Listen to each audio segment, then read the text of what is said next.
I wanna all night. Say it. I wanna all night. Hello, stranger. It's been a minute. Hey guys, so I am at work.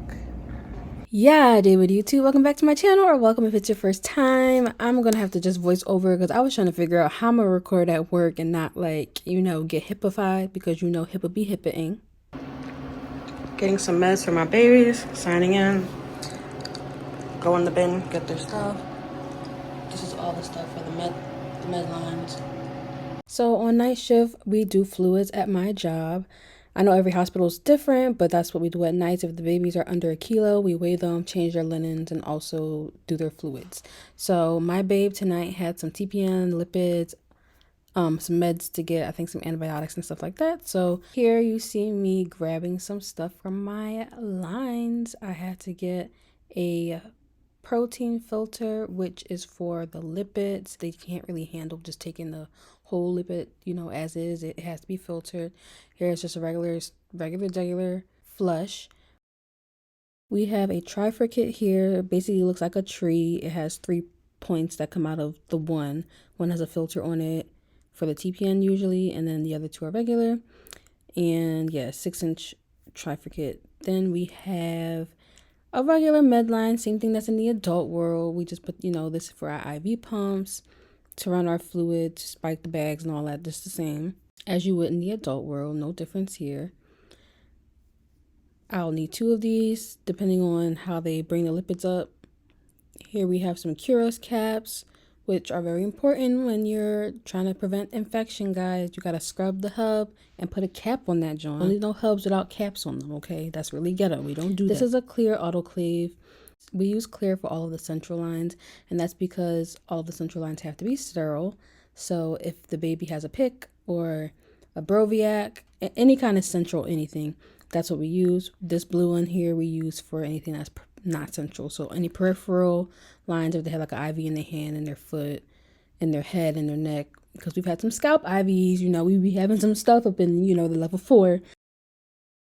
These IV tubings are clear with the blue parts on the end of it. I'm actually going to end up using that for my lipids because the way that the lipids came up out of the Pyxis wasn't in a bag, so it can't be spiked. It came up in a syringe. So then we'll just use the extension tubing regularly like that.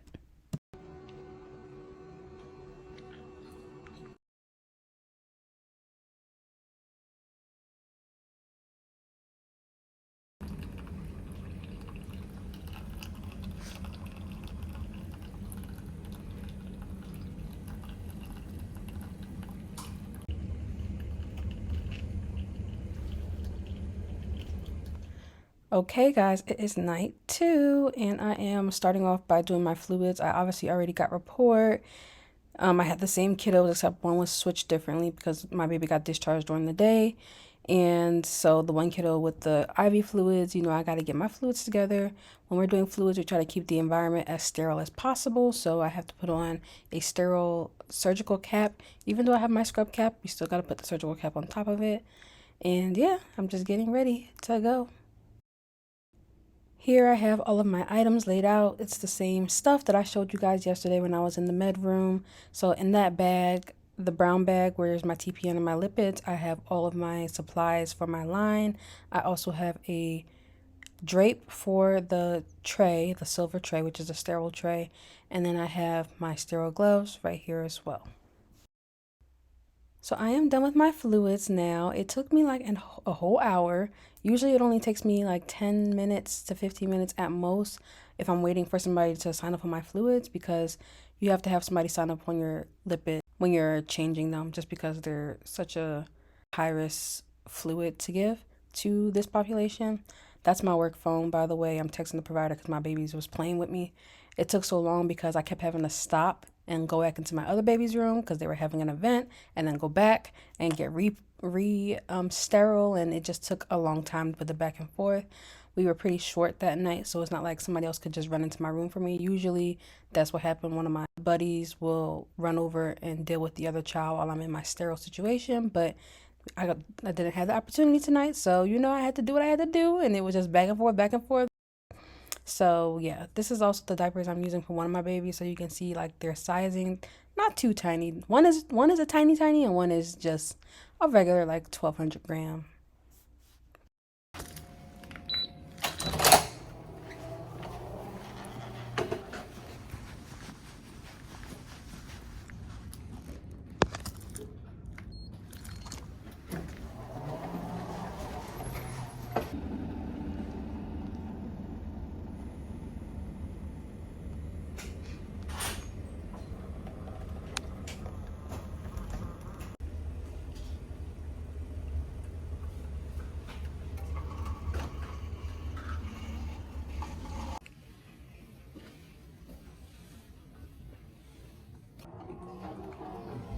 Yeah, YouTube, we are on day 3 now. It's so hard to keep up sometimes when I'm in the middle of these stretches of work. But yes, I'm up now getting ready. I mean, I've been up since like for an hour and a half now. I worked out. I was going to record that, but my booty is bootying and I didn't want it to be all jiggling on the screen right now. I was just focused on getting the workout in because I really didn't want to do it. I had no motivation, so I just really had to do it like before I changed my mind. You know them way. So my hair is a mess and pulled back right now because I've been wearing my scrub cap just to keep it simple. I can just put in my oils and keep my hair moisturized, even though it looking a little dry. She looking a little dry, but I just keep it moisturized. And also the scrub cap really helps me to stay warm. I don't know what it is. I don't know what it is about night shift, but night shift be freezing. So yeah, I'm going to go ahead and wash my face. I've been having like a really bad breakout right now, which usually happens whenever I'm extremely stressed and or about to have a flare, like a lupus flare, or my period is coming, and all 3 is happening to me right now. So we are very stressed. Period is due tomorrow. Well, it was due 2 days ago, but you know how life be. I'm very stressed, and yeah, so the face is not facing right now. I've been having this crazy hyperpigmentation and it's just on my nose and I'm so over it, like, ugh. Anyway, so I'm going to go wash my face and then get ready for work.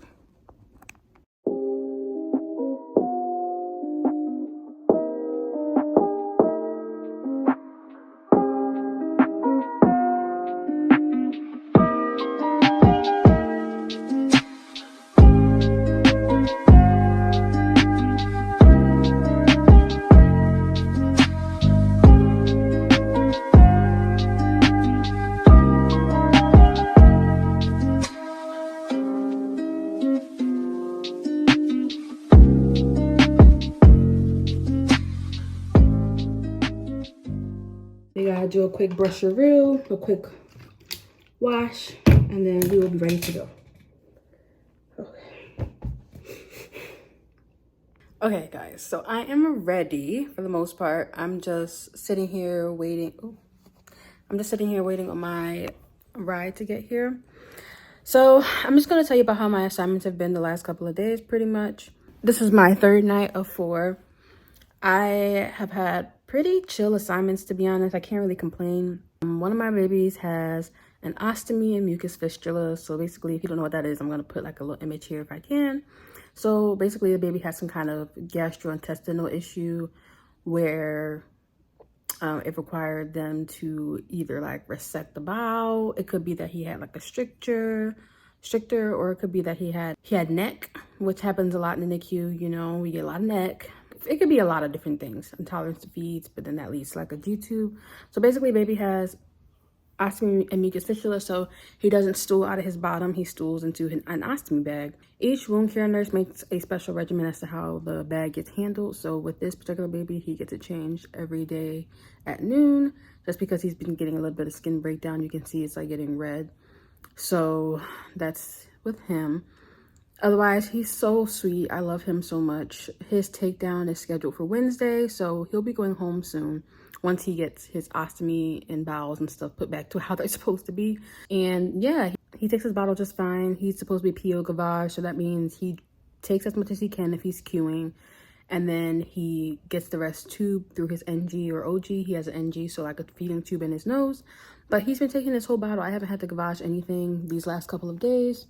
He's been doing so good. He's such a sweet boy. He doesn't cry really, just, you know, if he's like a little uncomfortable or hungry. He has a history of like having Brady's and DSATs, which are, Brady's are like short term for bradycardia. You know what that is. Even if you deal with adults, bradycardia is your heart rate going low, right? So the heart rate can go like down to 40, which for a baby, their heart rate's supposed to be like 120, 1 to 160, right?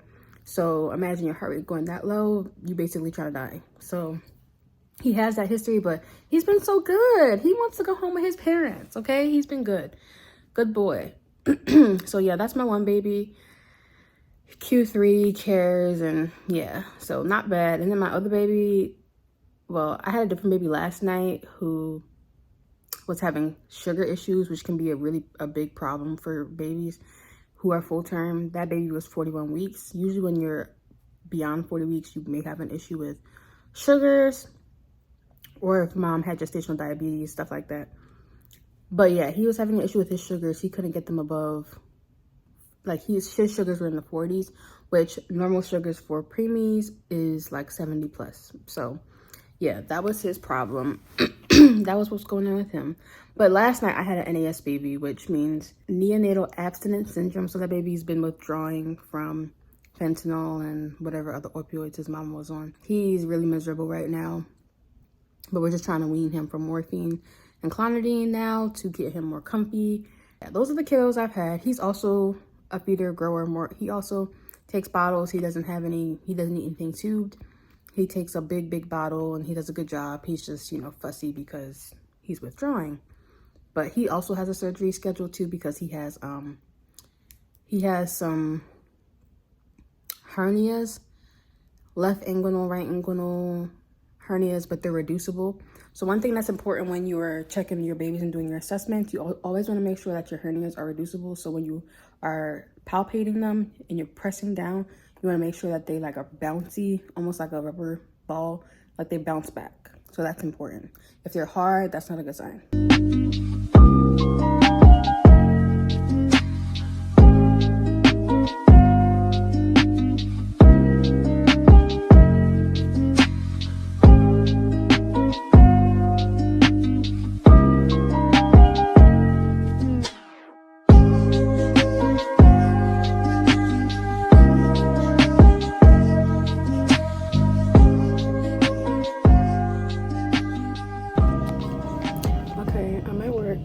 And I have a 3-baby assignment, so I really gotta organize my day to make sure I get through everything. Right now I'm just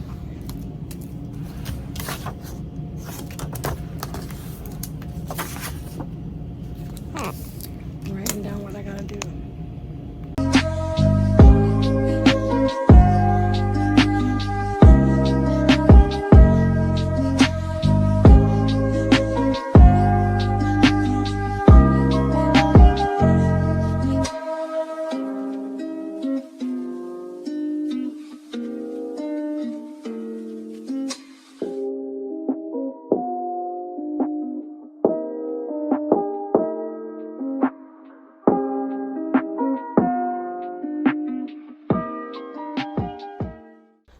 In the previous clip, you saw me in the supply room grabbing some sterile water and other things that I needed for my kiddos. And these are all my supplies now to get some labs. So this is a syringe for a blood gas, which we draw up to about 0.3 cc's and we give to the RT to take care of. This is what we use for our heel sticks for our bigger babes. This is for the newborns. It just has a bigger lancet at the end, so the hole will be bigger, so more blood will flow out. This is our mint tube. I think it's actually called light green, but my mint tube for CBCs. It is heparinized at the bottom, so I usually use that one use that one first, so that, you know, when the blood is sitting in there, it has less chance of like clotting up. Because the labs, they love to tell you that your sample is clotted. Like, this baby is the size of a potato. He doesn't have room to just be drawing blood and wasting his blood. Like, ugh, they get me with that. Pink one is, or it's called lavender, is for bilirubin. Then you saw also, of course, you see also the hill warmer, which we put on their legs and their feet to help the blood flow before we get ahead. alcohol pad and gauze and some tape. And I also get my glucometer too, because if I'm going to draw blood, I might as well just get a sugar on the babes just to make sure that they're still maintaining well with their feeds. And yeah. Yeah, David YouTube. I am getting ready to go on a trip. If you watch my last video, then this is literally like 2 seconds after that one. I'm literally sitting in the same place and, ooh, not my ass, in bed. Just finished a 5-day stretch at work of night shifts. So yeah, I'm about to start packing. I had a 2-hour nap, so I'm tired and move. I'm tired of the move. But running on adrenaline, what the heck? Running on adrenaline and excitement about what's to come. And yeah, so I'm about to just get up and start packing, and yeah. So because I've been working all week, this is the extent of what I've done, which is literally not much of anything. Oh, but I like how it does that. I love that. Oh, I like that. Okay, cine mode. Okay.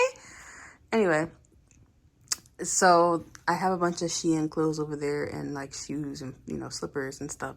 And then my suitcase there. Ooh, it's a mess in here. I should have been recording from this side because, wow, I need to go find me a little tripod so I can hold my phone. I'm about to get started now. This bump is still on my face and I'm still mad about it, but you know, whatever. I just placed a Target order also. So yeah, I was gonna get going.